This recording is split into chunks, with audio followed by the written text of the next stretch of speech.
امام بخاری رحمۃ اللہ تعالی علیہ کا ذریعہ معاش۔ حضرت سیدنا امام بخاری علیہ رحمۃ اللہ الباری کا اسم گرامی محمد، کنیت ابو عبداللہ اور والد کا نام اسماعیل ہے۔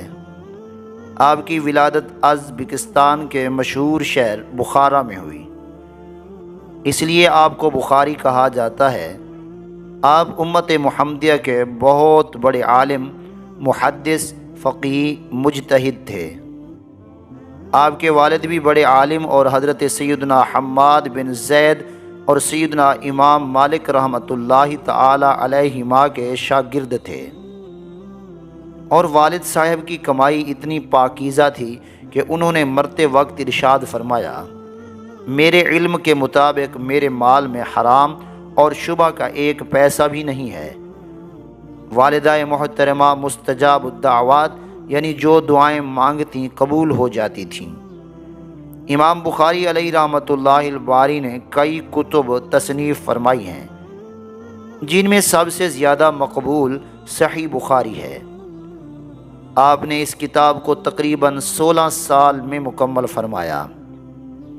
امام بخاری علیہ رحمۃ اللہ الباری کی ولادت 13 شوال المکرم 194 ہجری کو جمعۃ المبارک کے دن ہوئی، اور تقریباً 62 سال کی عمر میں 256 ہجری کو ہفتے کی رات وصال فرمایا۔ جمعہ کے دن آپ کی ولادت ہے اور پھر ہفتہ کی رات کو آپ کا وصال ہے، بڑی باکمال بات ہے۔ آپ کی قبر مبارک کی مٹی سے بہت عرصے تک خوشبو آتی رہی، اور لوگ اسے برکت کے لیے لے جاتے رہے۔ امام بخاری علیہ رحمۃ اللہ الباری کا جو ذریعہ معاش تھا وہ کاشتکار اور تاجر تھے، اور منقول ہے کہ والد کی وراثت میں آپ کو بہت سا مال ملا، جسے مزاربت، یعنی مزاربت تجارت میں ایک قسم کی شرکت ہے جس میں ایک شخص کی طرف سے مال ہوتا ہے اور دوسرے شخص کی طرف سے کام، یعنی مزاربت کے طور پر دیا کرتے تھے۔ حضرت سیدنا بکر بن منیر علیہ رحمۃ اللہ القدیر بیان کرتے ہیں، ایک مرتبہ ایک شخص نے امام بخاری علیہ رحمۃ اللہ الباری کے پاس سامان بھیجا۔ شام کو آپ کے پاس کچھ تاجر آئے اور 5000 درہم کے نفع پر وہ سامان خریدنا چاہا، تو آپ نے فرمایا، آج کی رات ٹھہر جاؤ۔ دوسرے دن تاجروں کا دوسرا گروہ آیا، انہوں نے 10,000 درہم کے نفع سے خریدنے کی پیشکش کی۔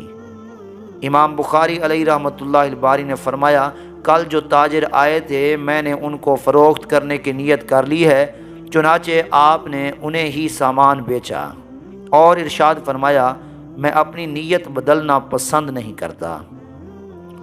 امام بخاری علیہ رحمۃ اللہ الباری نے ایک مرتبہ فرمایا، مجھے ہر ماہ 500 درہم آمدنی ہوتی تھی، اور میں وہ سب کی سب علم کی طلب میں خرچ کر دیتا تھا۔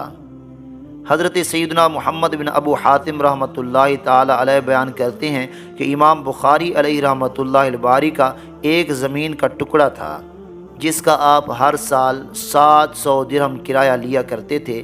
کرایہ دار بعض اوقات امام بخاری علیہ رحمۃ اللہ الباری کے لیے 1 یا 2 ککڑیاں لایا کرتا تھا، کیونکہ امام بخاری علیہ رحمۃ اللہ الباری کو پکی ہوئی ککڑی بہت پسند تھی، اور آپ اس کو خربوزے پر ترجیح دیتے تھے۔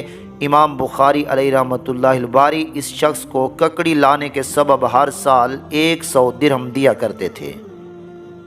اللہ پاک ہمیں امام بخاری علیہ رحمۃ اللہ الباری کی سیرت اپنانے کی توفیق عطا فرمائے، اور اپنی کمائی راہ خدا میں اور حاجت مندوں پر خرچ کرنے کی سعادت نصیب کرے۔ آمین بجاہ النبی الامین صلی اللہ تعالی علیہ وسلم۔